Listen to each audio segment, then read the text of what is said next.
มาดูกันที่ข่าวต่างประเทศกันสักเล็กน้อยนะคะอาจจะเป็นข่าวร้ายเกิดขึ้นที่เมืองหลวงของศรีลังกาค่ะที่กรุงโคลัมโบเนี่ยนะคะมีเหตุการณ์กองขยะเนี่ยถล่มลงมาแล้วก็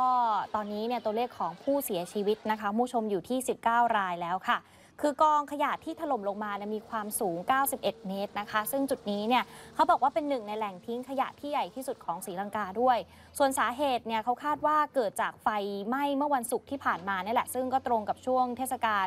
คือการฉลองวันปีใหม่ของศรีลังกาเหมือนกันเนี่ยค่ะผู้ที่เห็นเหตุการณ์เขาเล่าให้ฟังบอกว่าได้ยินเสียงดังจากนั้นก็มีคนตะโกนตามมาขยะเนี่ยถล่มลงมาทับบ้านที่อยู่ใกล้เคียงแล้วก็หน้าต่างเนี่ยแตกได้รับความเสียหายแบบนี้เลยนะคะบางคนก็โชคดีวิ่งหนีได้ทันแต่ว่าที่โชคไม่ดีก็คือบ้านเรือนนี่แหละที่ถูกกองขยะกลบอยู่ประมาณ100 หลังแล้วก็คาดการณ์ว่าอาจจะมีคนติดอยู่ในบ้านด้วยเนี่ยนะคะเจ้าหน้าที่ตำรวจก็บอกว่ามีบ้านได้รับความเสียหายเนี่ยไม่ต่ำไปกว่า